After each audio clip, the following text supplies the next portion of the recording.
বিসমিল্লাহির রহমানির রহিম।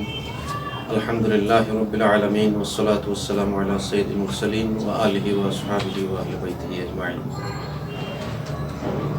আম্মা বা'দু ফাআউযু বিল্লাহি মিনাশ শাইতানির রাজীম। বিসমিল্লাহির রহমানির রহিম। তাআওয়ানু আলাল বিররি ওয়াত তাকওয়া ওয়া লা তাআওয়ানু আলাল ইসমি ওয়াল উদওয়ান।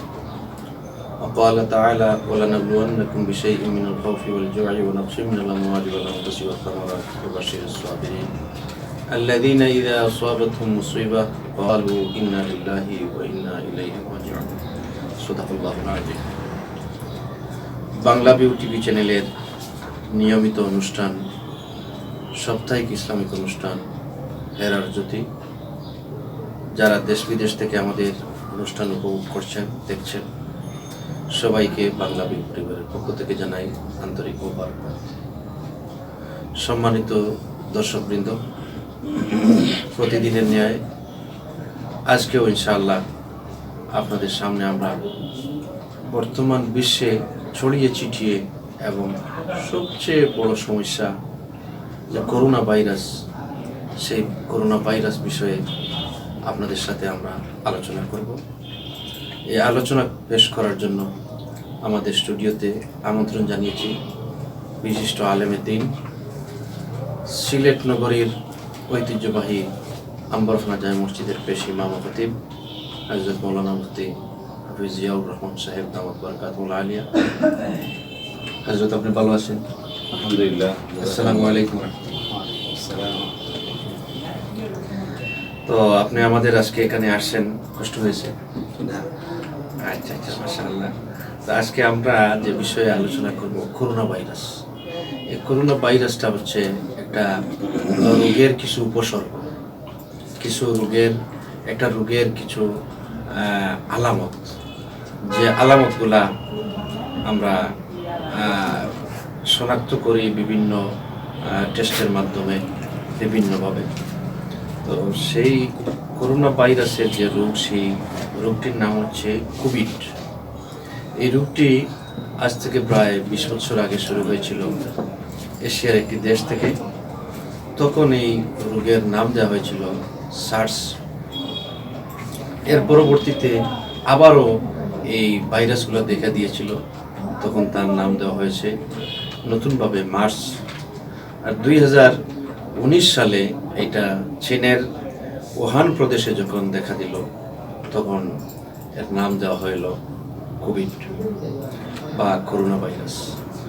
করোনা ভাইরাস নামে সারা বিশ্বব্যাপী আজকে এটা মহামারী আকারে ধারণ করেছে। তো আমরা আজকে এই বিষয়ে আলোচনা করব যে এই রোগটা আগেকার সময়ে ছিল না, এত বড়ভাবে ছিল না। যখন আগে হয়েছিল 2000 সালে 774 জন মানুষ মারা গেছিল, আর প্রায় 10,000-এর মতো মানুষ আক্রান্ত। আর 2020 সালে দেখা যায় এটা ছাড়তে অনেক বেশি ছড়িয়ে গেছে সারা বিশ্বব্যাপী। সভা, মিটিং, এমনকি আমাদের পবিত্র ঘর কাবা শরীফের উমরা পর্যন্ত সাময়িকভাবে বন্ধ করে দেওয়া হয়েছে, মানুষের সমাগম যেন না হয়। তো এই রোগের কিছু কারণ আছে, রোগ আসার কিছু কারণ আছে। সেই কারণগুলা এবং এই রোগ থেকে কিভাবে বাঁচা যায় বা কিভাবে নিজেকে হেফাজত করা যায়, সে বিষয়ে আলোচনা শুনবো হযরত মাওলানা হাফিজ জিয়াউর রহমান সাহেবের কাছ থেকে। প্রথমে আপনি বিষয়টা আমাদেরকে বলেন যে এইভাবে আগেকার সময় এই রোগটা দেখা গেছিল না, বর্তমান সময়ে এই রোগটা যে সারা বিশ্বব্যাপী ছড়িয়ে পড়েছে, কারণটা কি হতে পারে? বিসমিল্লাহ, আলহামদুলিল্লাহ, ওয়াসসালাতু ওয়াসসালামু আলা রাসূলিল্লাহ, আম্মা বা'দ। সম্মানিত দর্শক শ্রোতা, আমাকে আজকে করোনা ভাইরাস সম্পর্কে আলোচনা করার জন্য, যেহেতু এই ভাইরাসটা বর্তমানে বিশ্বব্যাপী খুবই আতঙ্ক ছড়িয়েছে, মানুষের মধ্যে মানুষ একটা আতঙ্কিত অবস্থায় আছে। সারা বিশ্বের মানুষ একেবারে, যদিও চীন থেকে এটা শুরু হয়েছে, তখন এটা এখনো চীনের সীমাবদ্ধ থাকে নাই, বরং বিশ্বের প্রায় সবগুলি দেশেই এই ভাইরাস বা এই রোগটা। ইরানে অনেক মানুষ মারা গেছে, সৌদিতেও চলে গেছে, ইতালিতে প্রায় 200-এর মতো মানুষ মারা গেছে। মানুষ মারা যাক বা নাই যাক, আতঙ্ক কিন্তু সবার মধ্যে চলে আসছে। এই জন্য এই রোগ সম্পর্কে যেহেতু আমাদের আজকের অনুষ্ঠানটা হচ্ছে মানে সাপ্তাহিক ইসলামিক অনুষ্ঠান হিসাবে ইসলামিকলি বা ধর্মীয় দৃষ্টিকোণ থেকে, কোরআন এবং সুন্নাহর দৃষ্টিকোণ থেকে এই রোগ কারণ কি আমাকে একটু প্রশ্ন করা হয়েছে, বা আপনি প্রশ্ন করেছেন মোহতারাম উপস্থাপক, যে এর কারণটা কি হতে পারে এই রোগের। আমরা যদি বৈজ্ঞানিক কারণ তালাশ করব না, বা এটা আমাদের আজকের সাবজেক্টও না, বা আমরা সেই সাবজেক্টের লোকও না, আমরা ইসলামিকলি ধর্মীয় দৃষ্টিকোণ থেকে, কোরআন সুন্নাহর দৃষ্টিকোণ থেকে আমরা যদি একটু পর্যালোচনা করি, তাহলে আমরা দেখতে পাই যে এই জাতীয় ভাইরাস, যত ভাইরাস একটা কিন্তু আল্লাহ তাআলার একটা মাখলুক। ভাই প্রথমে আমরা জানা দরকার যে দুনিয়া সব কিছুই আল্লাহ তাআলার মাখলুক, আল্লাহ তাআলা ছাড়া সব কিছুই আল্লাহ তাআলার মাখলুক। ভাইরাসটা আল্লাহ তাআলার সৃষ্টি। আল্লাহ তাআলা কেন সৃষ্টি করলেন এই ভাইরাস? এটা তো আমাদের জন্য ক্ষতিকারক। তো এটার কারণ আছে। যেমন ধরেন রাসূল আকরাম সাল্লাল্লাহু আলাইহি ওয়াসাল্লাম এক হাদিসের মধ্যে বলেছেন সুস্পষ্টভাবে যে শেষ জামানায় যখন মানুষ গুনাহে বেশি নিমজ্জিত হবে, অশ্লীলতায় মানুষ ডুবে যাবে, তখন আল্লাহ রসুলের ভাষায় সেই হাদিসের আরবি ইবারতটা হচ্ছে এরকম, লাম তাজহারিল ফাহিশাতু ফি কওমিন কাত্তু হাত্তা ইউলিনু বিহা ইল্লা ফাশা ফীহিমুত তাউন ওয়াল আওজা আল্লাতী লাম তাকুন মাদাত ফি আসলাফিহিমুল লাযীনা মাদা। আল্লাহ রাসূল সাল্লাল্লাহু আলাইহি ওয়াসাল্লাম বলেন যে কোন সম্প্রদায়ের মধ্যে, কোন জাতির মধ্যে যখন অশ্লীলতা, বেহায়াপনা ছড়িয়ে পড়বে, তখন তাদের মধ্যে এমন এমন জটিল এবং কঠিন রোগ তাদের মধ্যে দেওয়া হবে, যে রোগগুলো তাদের আগে ছিল না, তাদের পূর্বপুরুষদের মধ্যে এগুলো ছিল না। নতুন নতুন রোগের মুখোমুখি হবে ওই জাতির, ওই সমাজের মানুষরা। তো আমরা সারা বিশ্বে যদি আমরা একটু দেখি, তাহলে দেখতে পাই যে আমাদের মধ্যে অশ্লীলতার একেবারে তার কোনো সীমা নাই, ব্যাপক। মানুষের পকেটে পকেটে অশ্লীলতা নিয়ে মানুষ ঘুরছে, মোবাইলের ভিতরে, টিভি, সিনেমা, হল, পার্ক, যে সবগুলোর মধ্যে অশ্লীলতা। তো এই অশ্লীলতা, আল্লাহ তাআলার নাফরমানি, গুনাহ, এগুলো হচ্ছে মূলত আমরা বলবো এই সমস্ত আযাবের কারণ। পাশাপাশি চীন থেকে এটা শুরু হয়েছে। তো চীনে কিন্তু ইদানিংকালে, সাম্প্রতিককালে সবচেয়ে বড় ট্রাজেডি হয়েছে মুসলমানদের উপর, উইগুর প্রদেশে তারা মুসলমানদের উপর এমন অবর্ণনীয় নির্যাতন করেছে যে ওই এলাকায় কোনো মিডিয়া প্রবেশ করাটাও নিষেধ। যে ভিতরকার নির্যাতনের চিত্র বাইরের লোকজন জানবে, বিশ্ববাসী জানবে, সেই সুযোগটাও নাই, ছিল না।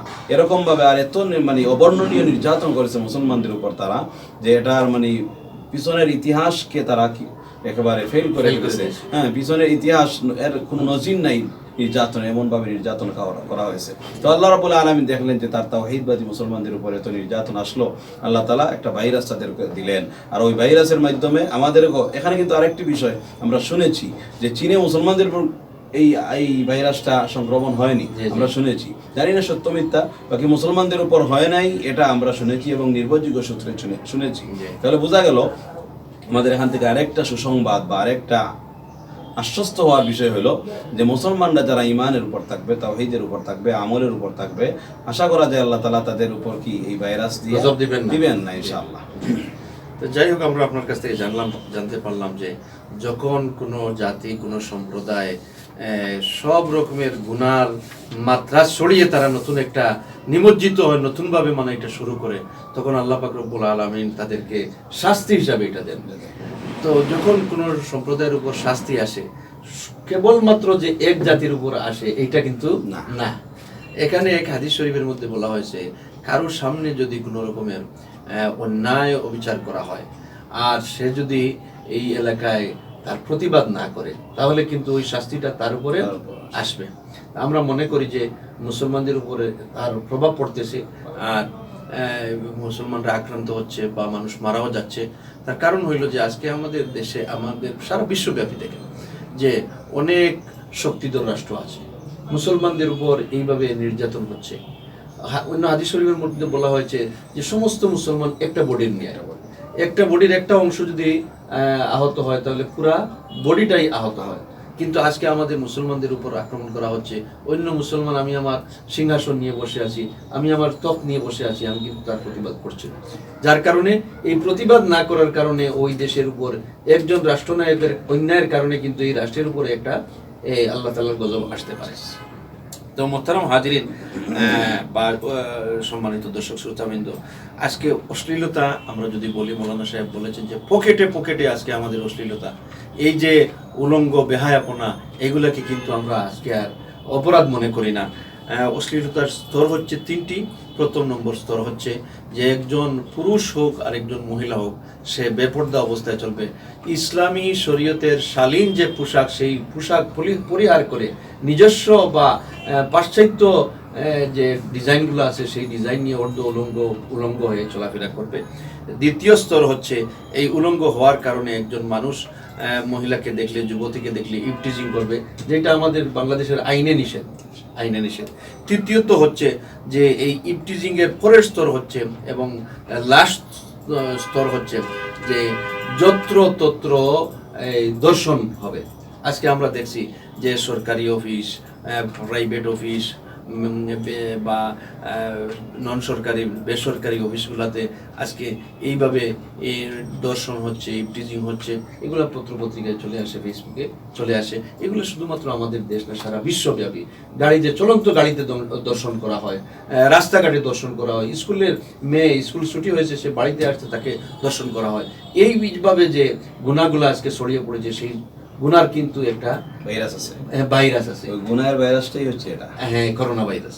তো মোহতারাম মুফতি সাহেব, আপনার কাছ থেকে আমরা জানতে চাইবো যে এই করোনা ভাইরাস থেকে আমরা বৈজ্ঞানিক দৃষ্টিতে বলবো না যে এগুলো কারণ কি, কিন্তু আমাদের শরীয়তে এটা আছে। 1500 বছর আগে রাসূল করিম সাল্লাল্লাহু আলাইহি ওয়াসাল্লাম বলেছেন। এখান থেকে আমরা এই করোনা ভাইরাস থেকে আমরা কিভাবে মুক্তি পাবো, এই বিষয়টা আপনি একটু শেয়ার করেন। আসলে সম্মানিত দর্শক শ্রোতা, করোনা ভাইরাস থেকে মুক্তি পাওয়ার আমরা যদি চলি সেরকম আল্লাহ রাব্বুল আলামিনের হুকুম মেনে যদি চলি, আমরা কিছু নিয়ম রক্ষা করে যদি চলি, আর সেই নিয়ম রক্ষা করে যদি আমরা চলতে পারি আর আল্লাহ রাব্বুল আলামিনের দিকে মোতাওয়াজ্জা হই, তাহলে আশা করা যায় আল্লাহ রাব্বুল আলামিন আমাদেরকে এই ভাইরাস থেকে মুক্তি দিবেন। তো আমি আপনাদের সামনে যে বিষয়টা বলতে চাইতেছি যে এই ভাইরাস থেকে মুক্তি পাওয়ার উপায়টা কি, উপায় কি, এটা আসলে অনেক লম্বা আলোচনা হয়ে যাবে। আসলে ভাইরাস থেকে মুক্তি পাওয়ার উপায়, এগুলো আসলে আপনাদের সামনে উপস্থাপন করতে বা এগুলো নিয়ে বিশদ আলোচনা করা অনেক সময় সাপেক্ষ বিষয়। কিন্তু সংক্ষেপে আমি যে একটি কথা বলবো সেটি হচ্ছে যে এই ভাইরাস থেকে মুক্তি পেতে হলে আমাদেরকে নিজ থেকে উদ্যোগী হতে হবে। আমরা নিজে উদ্যোগী হতে, প্রথমে আমরা ইসলামিক দৃষ্টিকোণ থেকে আল্লাহ রাব্বুল আলামিন আমাদের উপর কিছু হুকুম আহকাম আরোপ করেছেন, এই বিধিবিধানগুলো যদি আমরা মেনে চলি তাহলে আশা করা যায় আমরা এই ভাইরাস থেকে মুক্তি পেতে পারবো। দেখেন, প্রথমেই যে বিধান, ঈমানের পরেই যে বিধানটা আল্লাহ তাআলা আমাদেরকে দিয়েছে সেটি হচ্ছে সালাত বা নামাজ। এই 5 ওয়াক্ত নামাজ যদি আমরা আদায় করি, 5 ওয়াক্ত নামাজের জন্য 5 ওয়াক্ত নামাজ যেমন ফরজ, তার আগে পবিত্রতা অর্জন করা, ওযু করাও ফরজ। তো আমরা যদি 5 ওয়াক্ত নামাজের সময় 5 বার ওযু করি, দেখেন ওযু করার সময় আমাদের কিন্তু কুল্লি করতে হয়, নাকে পানি দিতে হয়। দেখেন ভাইরাসটা কিন্তু মুখ দিয়ে এবং নাক দিয়ে ভিতরে প্রবেশ করে, এই জন্য আমরা মাস্ক লাগাই এটার প্রতিরোধ হিসাবে। তো আমরা যদি 5 ওয়াক্ত নামাজের সময় 5 বার ওযু করি, কুলি করি 3 বার, নাকে 3 বার পানি দিয়ে নাকের ভিতরটা ধুয়ে ফেলি, তাহলে নাকের ভিতরে যে অপরিচ্ছন্ন আবর্জনা থাকতে পারে এগুলো বের হয়ে আসবে, পাশাপাশি ভাইরাসের যদি কোনো সংক্রমণ সেখানে থাকে সেটাও বেরিয়ে আসবে। এই জন্য 5 ওয়াক্ত নামাজ আমরা যথাযথভাবে তার যত্ন নিব। 5 ওয়াক্ত নামাজ আমরা ওযু সহকারে আমরা আদায় করব। 2 নম্বর যে আমল, সেটি আমলটি হচ্ছে রাসূল আকরাম সাল্লাল্লাহু আলাইহি ওয়াসাল্লাম এক হাদিসের মধ্যে বলেছেন যে কেউ যদি সকালে এবং বিকালে একটি দোয়া, আমরা সকলেই হয়তো জানি কিংবা জানি না, 3 বার করে যদি পাঠ করা হয়, আল্লাহুম্মা বিসমিল্লাহিল্লাযী লা ইয়াদুররু মা ইসমিহি শাইউন ফিল আরদি ওয়ালা ফিস সামা ওয়া হুয়াস সামিউল আলিম। বিসমিল্লাহিল্লাযী, আমি আবার বলছি, বিসমিল্লাহিল্লাযী লা ইয়াদুররু মা ইসমিহি শাইউন ফিল আরদি ওয়ালা ফিস সামাই ওয়া হুয়াস সামিউল আলিম।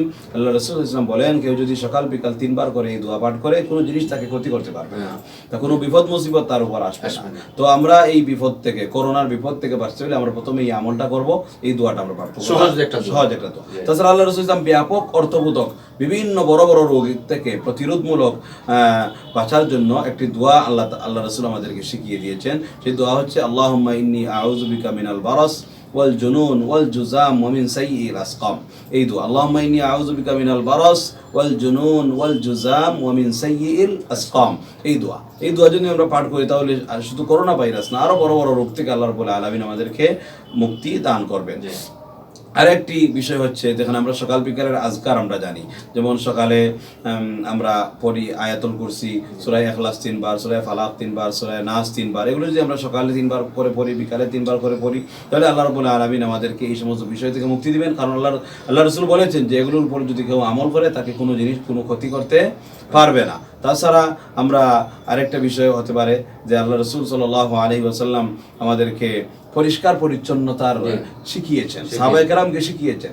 একজন ইহুদি আল্লাহর একজন সাহাবীকে টিটকারি মারছে যে তোমাদের রাসূল তোমাদেরকে টয়লেটে যাওয়া শিখায়।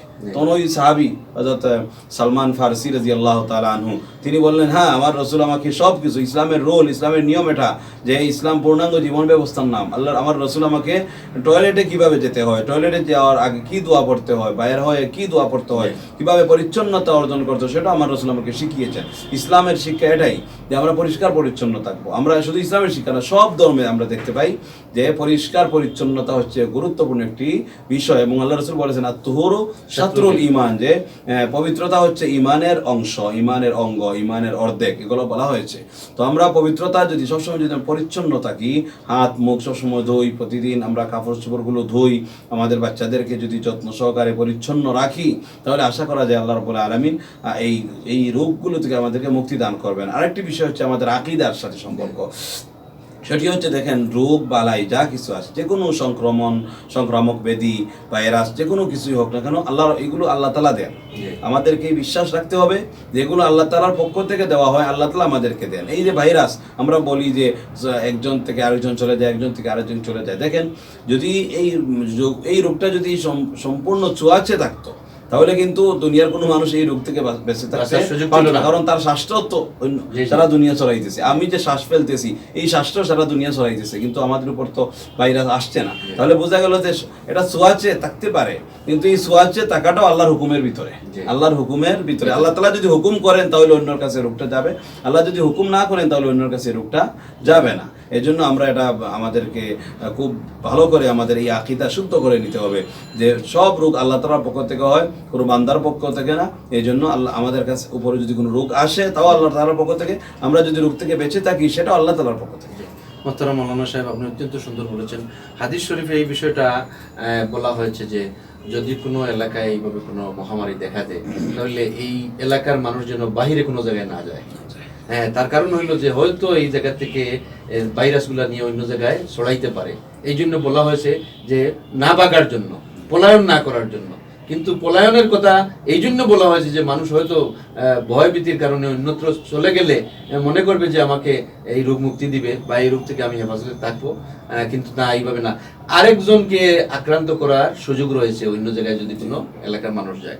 বা হাদিস শরীফে বলা হয়েছে যে অন্য এলাকার মানুষ এইরকম রোগাক্রান্ত এলাকায় যেন প্রবেশ না করে, সুস্থ একজন মানুষ যেন অসুস্থ না হয়। তাহলে বোঝা গেল যে ভাইরাস এটা ছড়াছড়ির হাদিসের পরিভাষায় যে একটা ভাইরাস এক জায়গা থেকে অন্য জায়গায় যাইতে পারে, একজনের শরীর থেকে অন্যজনের শরীরে যাইতে পারে। আরেকটা বিষয় আমরা করার দরকার, আগেকার সময় আমরা দেখতাম যে কলেরা রোগ যখন আসতো, গুটি বসন্ত যখন আসতো, তখন এলাকার মানুষ রাত্রে জাগরণ করে জিকির আজকার করতেন, তিলাওয়াত করতেন। এইভাবে আমাদের দেশীয় প্রথা অনুযায়ী একটা গরু জবাই করে সিন্নি করতেন, গরিব মিসকিনদেরকে খাওয়াইতেন। কিন্তু এখন এই যে ভাইরাস আসছে, সবাই আমরা মুখে মাস্ক পরছি, হাত ধুইছি, এইটা মনে করি আমাদের যথেষ্ট না। আমরা কিন্তু আল্লাহ পাক রব্বুল আলামিনের কাছে ফিরে যেতে হবে। এখানে আপনার মুহতারাম উপস্থাপকের এই পয়েন্ট থেকে আমি আরেকটা পয়েন্ট যেটা আমার স্মরণ আসলো, সেটি হলো যে আগেকার যুগে মানুষরা এটা করতেন, যে মানে খাওয়াইতেন বা গরু জবাই করতেন। এর থেকে আমরা যে জিনিসটা ধরে নিতে পারি, এবং এটা আল্লাহ রাসূলও এই শিক্ষা আমাদেরকে দিয়েছেন, যে সাদাকা, এটা হচ্ছে সাদাকা। আল্লাহ রাসূল বলেছেন as-সাদাকাতু তারুদ্দুল বালা, যে সাদাকা কি করে, বালা মুসিবত দূর করে। আমরা শুধু আত্মরক্ষামূলক কাজ আমরা করলাম, কিন্তু সাদাকা যদি না করি তাহলে হবে না। আমরা সাদাকা কিন্তু সবচেয়ে গুরুত্বপূর্ণ। আল্লাহ রাসূল বলেছেন যে তোমরা তোমাদের রোগের চিকিৎসা সাদাকা দিয়ে করো। আল্লাহ রাসূল বলেছেন হাদিসের মধ্যে। তাহলে রোগের চিকিৎসা হলো সাদাকা, একটা বড় চিকিৎসা। যে আপনি যখন আমাদের কাছে অনেক মানুষ আছে, আমরা পরামর্শ দেই যে যখন দেখা যায় ডাক্তার থেকে নিরাশ হয়ে যায়, চিকিৎসার আর কোনো ব্যবস্থা নাই, তখন আসে আমাদের কাছে, তখন আমরা বলি যে তুমি সাদাকা করো। সাদাকা করার কারণে অনেক মানুষ সুস্থ হয়। আমাদের কাছে বড় একটি নজির আছে। ইংল্যান্ডে একজন ডাক্তার, তিনি ক্যান্সার আক্রান্ত হয়ে গিয়েছিলেন। ডাক্তাররা বলেছে যে ক্যান্সারের সবগুলো স্টেপ শেষ, আর চিকিৎসার কোনো কি নাই। তিনি একটা হাদিস পাইলেন যে আল্লাহ রাসূল বলেছেন যে তোমরা তোমাদের রোগের চিকিৎসা সাদাকা দিয়ে করো। তিনি ওনার যা টাকা পয়সা ছিল আরো কিছু চিকিৎসার জন্য, যা টাকা পয়সাগুলো তিনি চিকিৎসা বাদ দিয়ে দিলেন, দিয়ে সম্পূর্ণ টাকাগুলো আল্লাহর রাস্তায় সাদাকা করে দিলেন। কিছুদিন পরে তিনি গেলেন টেস্ট করানোর জন্য। দেখা গেল যে ডাক্তার বলতেছে যে আপনার তো উন্নতি হয়েছে চিকিৎসা। আস্তে আস্তে তিনি সাদাকা করে যাইতেছেন, আস্তে আস্তে তিনি পরিপূর্ণ, তিনি এখনো জীবিত আছেন। মাশাআল্লাহ, এই ডাক্তার এখনো জীবিত আছেন। কি মারজুকি নাম, ওনার শেষের নামটা মনে আসছে মারজুকি, ওনার নাম, উনি এখনো জীবিত আছেন। যাই হোক, আমরা আপনার কাছ থেকে আরো সুন্দর একটা বিষয় জানলাম যে এই অবস্থায় কিন্তু আমরা ঘরে বসে থাকবো না, আর শুধুমাত্র মাস্ক আমরা পরবো না, এইগুলা পরবো ঠিক আছে, কিন্তু আমরা পাশাপাশি হাদিসে যেগুলা বলা হয়েছে, আমাদের ধর্মীয় বিশ্বাস, আমাদের নবী সাল্লাম যেগুলো বলেছেন সেগুলো আমরা করব। পাশাপাশি সম্মানিত দর্শক শ্রোতাবৃন্দ, আমরা ঘরে বাইরে আমরা একটু মাস্ক পরার চেষ্টা করব। আমরা গণপরিবহন যথাসম্ভব আমরা এড়িয়ে চলার চেষ্টা করব। প্রচুর ফলের রস এবং আমরা প্রচুর পানি পান করব। সর্বদা হাত মুখ ধুয়ে আমরা ঘরের ভিতর প্রবেশ করব। রান্না বান্না করতে আমরা ডিম, মাংস বা অন্যান্য তরকারি যেগুলো, এগুলো আমরা খুব ভালো করে সিদ্ধ করব, ধোয়ার চেষ্টা করব। এবং আমরা ময়লা কাপড় খুব তাড়াতাড়ি ঘরের কোণে রাখবো না, আমরা এগুলো ধুয়ে পরিষ্কার করব। ঘর এবং আঙ্গিনা আমরা পরিষ্কার পরিচ্ছন্ন রাখার আমরা চেষ্টা করব। এই বিষয়গুলো আমরা ধর্মীয় দৃষ্টিকোণের পাশাপাশি সামাজিকভাবে চলাফেরার জীবনে এগুলো আমরা করতে হবে। আর আগামী কাল শুক্রবার, এই শুক্রবারের বাংলাদেশের প্রতিটি মসজিদ বা আমাদের এই আলোচনা যারা শুনছেন, আমাদের এই তথ্যভিত্তিক আলোচনাগুলা আমি আশা করব যে প্রত্যেক মসজিদের ইমাম সাহেব মসজিদের মেম্বর থেকে আমাদের মুসল্লিদেরকে অবগত করবেন এবং আল্লাহ পাক রব্বুল আলামিনের কাছে বেশি করে দোয়া করবেন। আরেকটা দোয়া আমরা পড়তে পারি বিপদে পড়লে, হযরত নবী ইউনূস আলাইহিস সালাতু ওয়াস সালাম বিপদে পড়ে যখন দোয়া করছিলেন, লা ইলাহা ইল্লা আনতা সুবহানাকা ইন্নী কুনতু মিনাজ জালিমিন, সেই দোয়াটা আমরা বেশি বেশি করে পড়তে পারি। আসুন দেশ এবং জাতির কল্যাণে আমরা এই দোয়াটা পড়ি এবং দোয়া করি আল্লাহ তাআলা যেন আমাদের এই মাতৃভূমি বাংলাদেশকে করোনা ভাইরাস থেকে হেফাজত করুন। আমিন। ওয়া আখিরু দাওয়ানা আলহামদুলিল্লাহি রাব্বিল আলামিন। আসসালামু আলাইকুম ওয়া রাহমাতুল্লাহ। আসসালামু আলাইকুম ওয়া রাহমাতুল্লাহ।